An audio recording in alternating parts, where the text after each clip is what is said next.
Hello YouTube, Dark Maven 1976 here with another video. This video is part 2 of my Zelda series, so if you would like to learn more about my costume, sit back, relax, and enjoy. So let's start off with the overlay. I kind of screwed up. I don't know if I mentioned this in the last video, but I bought the wrong kind of fabric. I bought the stretchy fabric instead of the silky nice fabric I was supposed to, and the reason why I did that was because it was the only color fabric I could find, and yeah, that was my bad. So when I sewed it, it made this weird wavy thing, and I'm just gonna have to deal with it. Plus, instead of putting grommets in, I now have to put in buttonholes as the lacing points, but it shouldn't be a big deal. I just learned how to make buttonholes, and I kind of like doing it. So the next part I'm going to show you are the runes that are around her bodice or chest area. And I got the references off the internet, and I used embroidery floss just to sew them in.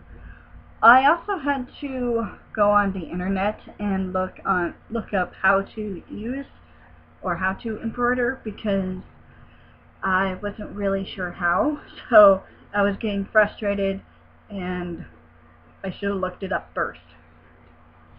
So I got one side done, and now I'm just working on the other side. As you can see, takes a lot of time and effort, which is why I'm not going all the way down with it. I might do that later. I don't know. We'll see how my fingers are, because it's tedious and it hurts my fingers, and I am not good at hand sewing. It's not one of my strengths in cosplay. Okay, so now let's talk about the dress itself. I bought this lovely one-way stretch fabric, so it's not as bad as the overlay, but it's really heavy, so I'm going to only do one layer instead of an outer and inner layer like it called for in the pattern. For the finishing touches, I'm just going to use bias tape around the edges and just hem up the bottom. Also, I need to buy an actual zipper and not an invisible zipper. I figured that since the overlay will be over the zipper part anyway, and it's not going to show, so there's no point in buying an invisible zipper and learning that skill just yet. So what's left to do on the lovely dress, as you can see, I need to sew up the sides and put in the zipper, and then decorate it like it is in the video game. It's not going to look exactly like the video game, but I'm going to get as close as I can and just go with it. So I think that will look really nice.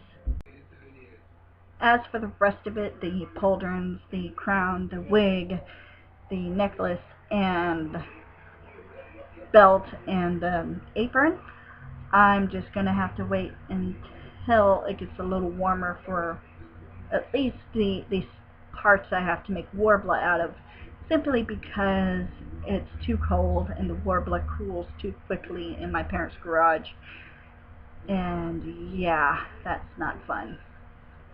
So the crown, I'm also going to have to wait until I get a proper wig. I abandoned the wig I was working on because I realize now that I suck at styling wigs. That's just not one of my strong suits. So I'm either going to have to commission someone to do it, or find a wig close enough online and just call it good.